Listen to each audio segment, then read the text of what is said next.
tenders for Henry.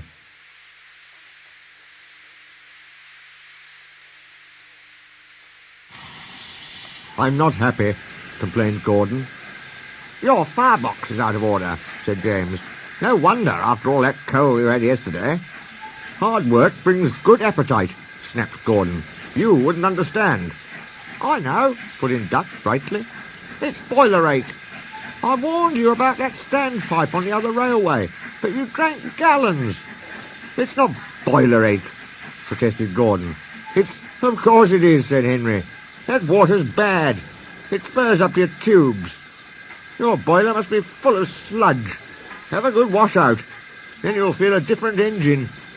"Don't be vulgar," said Gordon huffily. Gordon backed down on his train, hissing mournfully. "Cheer up, Gordon," said the Fat Controller. "I can't, sir. The others say I've got boiler ache, but I haven't, sir.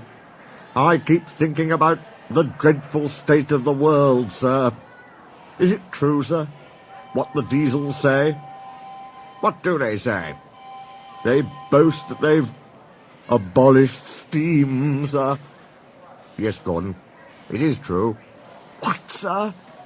All my Doncaster brothers drawn the same time as me?" "All gone, except one." The guard's whistle blew, and Gordon puffed sadly away. "Poor old Gordon," said the Fat Controller. If only we could." "Yes, I'll ask his owner at once." He hurried away. Arrangements took time, but one evening Gordon's driver ran back excited. "Wake up, Gordon! The Fat Controller's given you a surprise! Look!" Gordon could hardly believe it. Backing towards him were two massive green tenders, and their engine shape was very like his own. "It's Flying Scotsman," he gasped. "The Fat Controller's brought him to see me. Oh, thank you, sir." Gordon's toot of joy was drowned by Flying Scotsman's as he drew happily alongside. Next day the two engines were photographed side by side.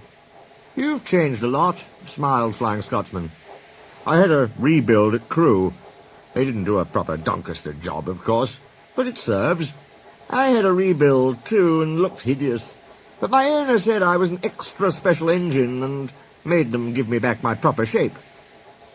"Is that why you have two tenders, being special?"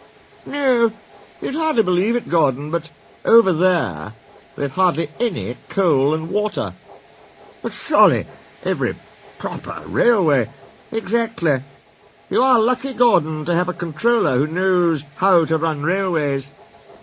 Everyone got on well with Flying Scotsman, except Henry. Henry was jealous. "Tenders are marks of distinction," he complained. "Everybody knows that. Why's he got two?" "He's famous," explained Duck and Donald. "He was the second to go 100 miles an hour. Besides, the other railway has no coal and water." "Oh," sniffed Henry. "I can't believe that. I never boast," he continued, "but I always work hard enough for two. I deserve another tender for that." Duck whispered something to Donald. "Henry," asked Duck innocently, "would you like my tenders?" "Yours?" exclaimed Henry. "What have you got to do with tenders?" "All right," said Duck. "The deal's off. Would you like 'em, Donald?"